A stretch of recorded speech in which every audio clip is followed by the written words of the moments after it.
पहले इसमें हम देख रहे हैं कि प्रभुपाद जी श्रीमद् भागवतम का ट्रांसलेट कर रहे हैं। तो प्रभुपाद जी कैसे ट्रांसलेट करते थे, उनके हाथ में है रिकॉर्डर, डिक्टोफोन बोलते हैं उसको, डिक्टाफोन। यस तो डिक्टाफोन में प्रभुपाद जी बोलते बोलते थे। फिर उसको तो पहला तो कोई शिष्य कोई था नहीं मदद करने, तो खुद ही पहले सब खुद करते थे। लेकिन आगे आगे जब सपोर्ट मिला तो फिर वो केवल रिकॉर्डिंग पे फोकस करते थे। तो टाइपिंग के लिए और लोग आ गए तो काम स्पीड में होने लगे, क्योंकि 12 स्कंद है, 18,000 अध्याय है ना, तो पूरा बड़ा काम है, छोटा काम नहीं है। तो वहाँ से ये स्टार्ट होता है। और फिर ये पहला जो हम देख रहे हैं ऊपर का लाइन, ऊपर का लाइन श्रीमद् भागवतम शुरू कहाँ से होता है, जहाँ पर राजा परीक्षित है।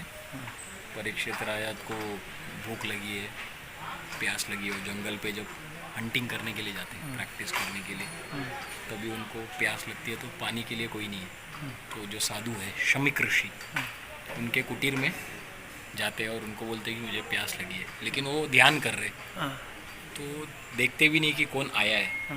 तो टाइम पे उनको अपमानित लगता है, अरे यार कौन मेरा बात नहीं सुन रहा है। तो फिर उन्होंने वो गला हुआ सांप लेकर गले में सांप डाल दिया, उनके गले में डाल दिया। और फिर उनका जब लड़का श्रृंगी जब आके देखता, अरे मेरे पिता के ऊपर इसने ऐसा अपमानित कौन किया है, गले में सांप, जो भी है मुझे पता नहीं, लेकिन मेरा जो ब्रह्म तेजस, जो उसका ब्राह्मण का शक्ति रहता है, वो बोलते जिसने भी ये किया है 7 दिन 7 रात में वो मर जाएगा। तो उस समय पर परीक्षित राजा सांप के काटने से ही मरेगा, सांप के काटने से 7 दिन 7 रात में मर जाएगा। तो फिर तभी परीक्षित महाराज ने सोचा, प्रश्न पूछा, अभी जो व्यक्ति मरने वाला है उसका ड्यूटी क्या है। तो वो एक्चुअली भागवतम का जो मुख्य 7 दिन जो सुना गया, जो सुनाया गया कि कौन है, तो जो भी ये संसार में मरने वाला है उसका ड्यूटी क्या है, वहाँ से वो श्रीमद् भागवतम शुरू होता है। तो फिर वो चालू होता है। तो फिर परीक्षित महाराज बैठे हैं इधर, और देखो नीचे परीक्षित महाराज बैठकर प्रश्न पूछ रहे, और ऊपर सुखदेव गोस्वामी उनको उत्तर दे रहे। तो वो पूरा सृष्टि की रचना कैसे हुई, कैसे भगवान ने पहला प्राइमरी क्रिएशन मतलब प्राथमिक सृष्टि, पूरा यूनिवर्स को बनाने के लिए क्या क्या चीज़ लगता है उसका उन्होंने पहले क्रिएशन किया। उसके बाद ब्रह्मा को बोला, भाई तू मिक्सिंग का काम कर, जैसे उपमा बनाना है, पहले रवा चाहिए, हल्दी चाहिए, जो भी सब्जी, वो सब भगवान क्रिएट किए। फिर ब्रह्मा को बोले तू मिक्सिंग कर, तो उसको बोलते हैं सेकेंडरी क्रिएशन। तो भागवतम में एक टॉपिक है primary creation and secondary creation, तो ये सब सेकेंड कैंटो में आता है, थर्ड कैंटो में। तो ये सब लाइन में ऊपर से आते जाता है। और नीचे का लाइन आप देखेंगे ना, नीचे का लाइन केवल 10th कैंटो, दशम स्कंद, क्योंकि श्रीमद् भागवत में 12 स्कंद है, लेकिन वो 12 स्कंद का जो हार्ट है वो है 10th कैंटो। 10th कैंटो में श्री कृष्ण लीला, श्री कृष्ण का चरित्र है ना, वो एसेंस है 10th कैंटो का।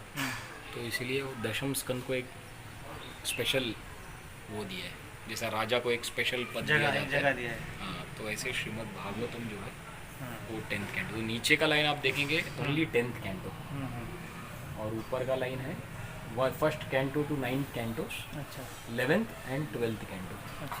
तो रिमेनिंग जो 11 कैंटोस है वो ऊपर का लाइन है, और नीचे का लाइन 10th कैंटो। तो ऐसा एक एक का अपना अपना लीला चल रहा है। नीचे के लाइन में 10th कैंटो का लीला हम अलग अलग चर्चा करते जा सकते हैं।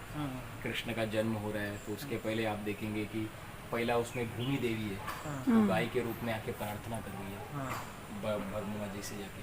ब्रह्मा जी बहुत सारे जो रक्षक है, पुलिस अगर चोर बन गया है तो फिर सिटीजन्स का क्या होगा। तो जो रक्षक है राजा, जो प्रजा की रक्षा करना चाहिए, वो राजा लोग हैं, उन लोग अभी प्रजा को एक्सप्लॉइट कर रहे हैं। तो पाप बहुत बढ़ गया है, कृपया करके कुछ तो कीजिए। तो ब्रह्मा जी जाकर भगवान को जाके प्रार्थना करते हैं क्षीर सागर में। तब भगवान कृष्ण बोलते हैं मैं आऊँगा राक्षसों को मारने के लिए, यदा यदा ही धर्मस्य, वो वहाँ से जाते हैं। तो ये ब्रह्मा जी जाकर विष्णु जी से क्षीर सागर में प्रार्थना कर रहे हैं, वो लीला है। फिर देवकी और वसुदेव का विवाह हो गया, और जब आकाशवाणी सुना, कंस जो रथ लेकर जा रहा था बहन का, वो जब आकाशवाणी सुनता है कि अरे मूर्ख, अपनी बहन को तो रथ इतना खुशी से लेकर जा रहा है, लेकिन तुझे पता नहीं इसका 8वां गर्भ जो है हाँ तेरी मृत्यु का कारण बनेगा। तो तुरंत कंस तलवार लेकर बहन को मार रहा है। तो वो पूरा इधर चल रहा है। और भगवान कृष्ण का देखो जन्म हो गया अभी वसुदेव और देवकी के जेल में। फिर वसुदेव यमुना पार करा है। हाँ शेषनाग को ले। हाँ, तो ये सब 10th कैंटो का नीचे अच्छा एक एक ऐसा। हाँ तो एक एक का ऐसा लीला बताने के लिए तो ऐसा अनलिमिटेड है बराबर। पूरा। लेकिन ऊपर का एक लाइन चल रहा है, हाँ पहला दूसरा तीसरा चौथा स्कंद ऊपर से चालू है, हाँ और नीचे का केवल दशम स्कंद चल रहा है। कृष्ण लीला पूरी कृष्ण लीला पूरा चल रहा है। नीचे।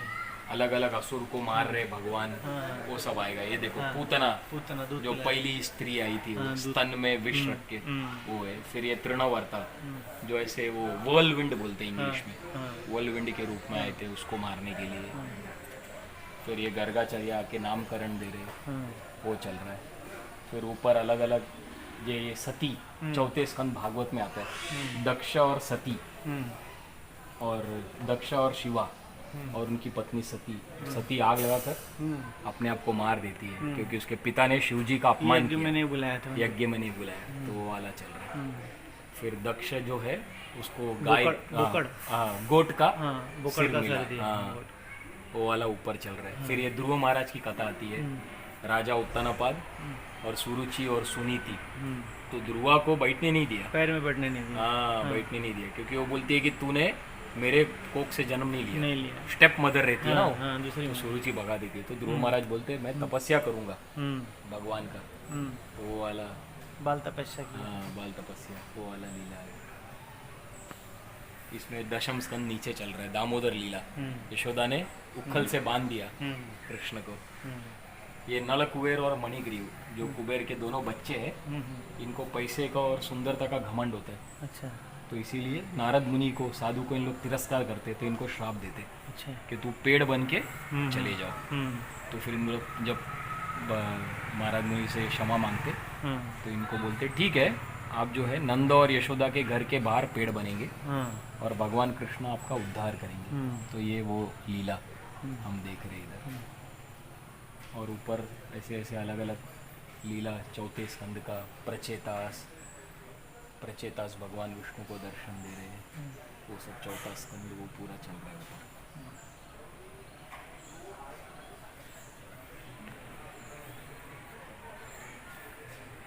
तो बोलते जितना हम भागवत पढ़ेंगे सुनेंगे उतना हम लोग बड़ी आसानी से भगवान कृष्ण का दर्शन कर सकते हैं। बहुत भागवत में शक्ति है। अगर किसी को आत्म साक्षात्कार या आध्यात्मिक जीवन में आगे बढ़ना है, तो भागवत बहुत ही पावरफुल बुक है।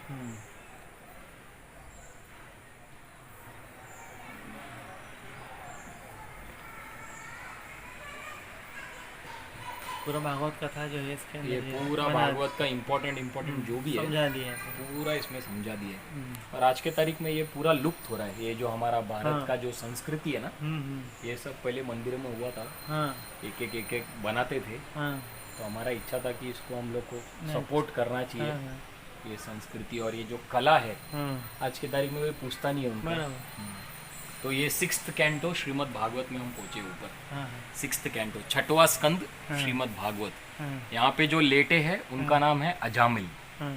और अजामिल जो थे, ये बहुत ही ब्राह्मण परिवार में इनका जन्म हुआ था, कानपुर। उस टाइम समय नाम था कनौज करके, कान्या कुब्जे करके संस्कृत में आता है। तो ये बहुत ब्राह्मण परिवार में बहुत अच्छे से सच बोलते थे, माता पिता का सेवा करते थे, सब कुछ अच्छा चल रहा था। तो होते होते एक दिन पिता ने बोला, बेटा अजामिल जाके मेरे को यज्ञ करना है, जंगल से लकड़ी लेके आओ। तो लकड़ी लाने के लिए अजामिल जाते। तो जब जाने के लिए जाते तो वो देखते कि एक प्रोस्टिट्यूट और एक आदमी दोनों एम्ब्रेस कर रहे। तो वो देखकर काम वासना से आसक्त हो जाते वो, और जाकर उस प्रोस्टिट्यूट को प्रपोज करते। तो बोलते मुझे आपके साथ मैथुन करना है। और फिर वो प्रोस्टिट्यूट को के साथ वो विवाह करते हैं, और अपनी जो पत्नी है, जो अपनी माता पिता, सबको घर से निकाल देते।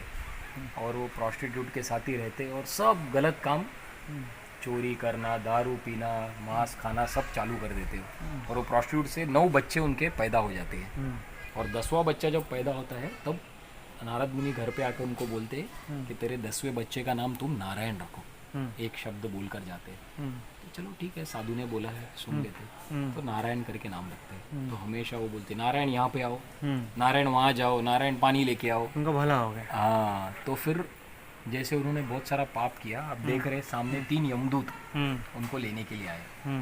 तो ये 3 यमदूत मतलब जो शरीर, मन और वाणी, बॉडी, माइंड और वर्ड्स, इससे हर एक व्यक्ति पाप करता है। तो उसके लिए 3 यमदूत आते।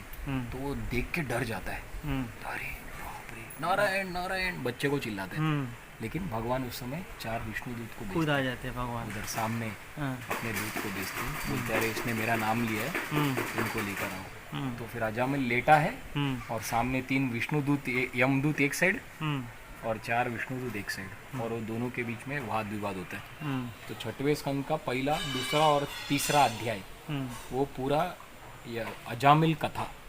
और फिर वो विष्णुदूत बोलते अरे आप लोग क्यों आए इसको लेने को? तो वो बोलते अरे चित्रगुप्त ने रिकॉर्ड नहीं दिखाया क्या? टाइम पूरा हो गया इनका टाइम पूरा हो गया और इन्होंने क्या क्या किया है पूरा रिकॉर्ड है हमारे पास। देखो इसने प्रोस्टिट्यूट के साथ मैथुन करने के बाद पिछले 40-50 साल में इसने क्या क्या गलत कार्य किया है, अधर्म। चित्रगुप्त ने पूरा रिकॉर्ड दिया है, यमराज ने हमको इधर ही भेजा है। तो ये यमलोक में इसको लेके जाना है। 28 तरीके का सब कुछ रेडी है नरक उसके लिए। तो फिर विष्णुदूत बोलते कि आपको शायद धर्म के बारे में पता नहीं है। इसने आखिरी में भगवान कृष्ण का नाम लिया, महामंत्र का जप किया है। तो महामंत्र इतनी शक्तिशाली है कि चाहे कितने भी पाप क्यों न किए हो वो पूरा क्लियर हो सकता है। तो फिर वो दोनों के बीच में चर्चा होती है और अजामिल देख रहा है उधर लेटी हुई। फिर वो सोचता है अरे बाप रे, सेकंड चांस है अपने को इधर। तो वो टाइम पे उन लोग का डिसीजन कंक्लूड नहीं होता है। तो विष्णुदूत बोलते हैं आप जाओ, आपके बॉस जो यमराज है उनको पूछ के आओ कि ऐसा ऐसा है तो इसका क्या करने का। तो फिर उन लोग बोलते ठीक है हम आते हैं, कुछ टाइम के बाद फिर मिलेंगे। जैसा कोर्ट में बोलते हैं ना, तारीख पे तारीख, अभी इसको हम पेंडिंग रखते हैं केस को। तो उसको पेंडिंग में रखा दिया और अजामिल उस समय निकल कर हरिद्वार जाके तपस्या करते हैं और उतने में उसका फिर जीवन सफल है। तो ये 6वां स्कंद भागवत जहाँ पे अजामिल कथा और हरि नाम की महत्व क्या है, पावर ऑफ होली नेम, ये पूरा उसमें आता है। 6th canto Bhagavatam. फिर एक वृत्रासुर की कथा भी आती है 6वें स्कंद श्रीमद् भागवत में। फिर हिरण्यकशिपु तपस्या कर रहा है, 7वें स्कंद भागवत में आता है। 10,000 साल तक हाथ पैर ऊपर, दो हाथ ऊपर करके ब्रह्मा जी से वरदान मांगने का ना कि मुझे नहीं तो अंदर नहीं तो घर के बाहर किधर भी नहीं मरूँ। फिर नरसिंह देव आते हैं उनको मारने के लिए, न घर में न बाहर। सब कुछ वो जो भी उसने मांगा था उसके हिसाब से फिट करके उसको मार दिया। न जानवर, न अस्त्र से, न शस्त्र से, न जानवर न इंसान। तो भगवान बराबर सब मिक्स करके बराबर से आगे। तो वो 7वें स्कंद श्रीमद् भागवत में हिरण्यकशिपु की कथा। और ये 8वें स्कंद में आती है ये गजेंद्र मोक्ष लीला। जो गजेंद्र थे, जो हाथी के राजा थे, वो फैमिली के साथ एंजॉय करने के लिए समुद्र में जाते हैं तो मगरमच्छ उनका पैर पकड़ लेता है। तो उनका पूरा हालत खराब हो जाता है। अभी हाथी जमीन पे स्ट्रांग है, पानी में नहीं, पानी के अंदर अभी क्या करेगा। तो क्रोकोडाइल ने उनका पैर पकड़ लिया। तो लंबे 10,000 साल तक उनका फाइटिंग होता है। और अंत में पता चला कि अभी मैं नहीं जीत सकता हूँ। तो एक कमल को लेकर विष्णु को अर्पण करते और विष्णु आते हैं उनको बचाने के लिए। क्रोकोडाइल को मार कर गजेंद्र को बचाते हैं। गजेंद्र पिछले लाइफ टाइम में राजा इंद्रदुम्न रहते, उनके ही भक्त रहते हैं। तो कुछ तो उन्होंने एक साधु का अपमान किया करके उनको श्राप मिलके ये शरीर मिला। और फिर ये है देव और असुर का वो संग्राम, मंथन, समुद्र मंथन। तो उसमें से विष आया तो नीलकंठ शिव जी शंकर जी उन्होंने पी लिया, उनका नाम नीलकंठ आ गया। तो वो है ये। और वो राहु केतु वो अमृत पीने के लिए आ जाते हैं। तो उनको मोहिनी मूर्ति सुदर्शन चक्र से मार देती है। तो उनका राहु और केतु का गला काटा। और ये वामन देव जो बलि के यज्ञ में आए, 3 पैर त्रिविक्रम बड़े हो गए वो। और ये फिर मत्स्य अवतार जो भगवान कृष्ण मत्स्य के रूप में है। और फिर वो परशुराम अवतार। ऐसा करके पूरा लीला है। ये कृष्ण सुदामा, सुदामा को आसन पे बिठाया, मिलने आए कृष्ण थे और घर। रुक्मिणी हाँ, घर पे मिलने आए मिलने थे। को आए थे। वो गरीब थे और कृष्ण तो इतने बड़े महल में अभी रह रहे। हाँ। वो बोले यार मुझे पहचानेंगे कि नहीं। हाँ, ये कृष्ण ने देखा तो बोला अरे तू मेरा स्कूल का दोस्त बचपन है, का दोस्त है। और बिठा दिया आसन पे। हाँ, और दोनों हाँ, लक्ष्मी जी और भगवान उनके पैर धो रहे। बोले बाप रे, हाँ, ऐसा करके एकदम भावना हो गए उनको कि इतने लाखों लोग हैं इनके महल में, नौकर चाकर, लेकिन ये मेरा पैर धो रहे। कितना सम्मान दिया उनको। सम्मान दिया। यहाँ तो लोग गरीब को देख के मुंडी घुमा देते। हाँ, ये लास्ट का राजा परीक्षित को जो तक्षक आया ना, हाँ, सांप वाला। पूरी भागवत कथा जो है यहाँ पे भागवत कथा पत्थरों से बना के लोगों को समझाने के लिए बता दिया गया है। बता दिया। बहुत अच्छा कॉन्सेप्ट है। बहुत अच्छा। इसका अच्छा डॉक्यूमेंट्री बना के यहाँ डिस्प्ले कर रहे हैं। और ये श्रील प्रभुपाद जी भागवत का ही ट्रांसलेशन करते करते अपना शरीर छोड़ रहे। 1977 14 नवंबर प्रभुपाद जी वही भागवत जो चालू किया था। रिकॉर्डर से रिकॉर्ड तो मतलब कि जो व्यक्ति ने अपना जीवन पूरा कृष्ण के लिए दिया है, लास्ट मोमेंट में भी इतना इंटेलिजेंस और ये इतना क्लियर है कि भागवतम का संस्कृत का ट्रांसलेशन दे रहे। तो इस संसार में जनरली अगर कोई भक्ति नहीं करता है ना, तो डेथ के टाइम पे इतना पेन रहता है कि उसको कुछ सूझेगा नहीं, उसका नाम और सब भूल जाएगा। फॉरगेट अबाउट संस्कृत का ट्रांसलेशन देना। तो ये ग्लोरी है कि कोई कृष्ण भक्त है, कोई पूछेगा अरे भक्ति करने से आपको क्या फ़ायदा मिलता है, तो भक्ति करने से व्यक्ति हमेशा निर्भय हो जाता है, क्योंकि उसको हमेशा भगवान का हाथ दिखता है। कोई भी परिस्थिति में वो डरता नहीं है। तो प्रभुपाद जी एक ऐसे उदाहरण थे जो 70 साल की उम्र में भी अमेरिका गए और 10 साल में 70 to 80 विदाउट एनी मनी पूरे दुनिया भर में 108 मंदिर बनाया। नहीं 108 मंदिर बनाया, लेकिन हज़ारों शिष्यों बनाए और हज़ारों लोग को हरे कृष्ण महामंत्र दुनिया भर में बांटा, वैदिक संस्कृति का और श्रीमद् भागवतम का पूरा ट्रांसलेशन। ऐसा 80 किताब प्रभुपाद ने ट्रांसलेट करके दिया। तो वो पूरा ग्लोरी है प्रभुपाद का। 10 साल में बिना पैसे के 108 मंदिर बनाना वर्ल्ड वाइड, जो कृष्ण कृपा है। सब कृष्ण की कृपा है।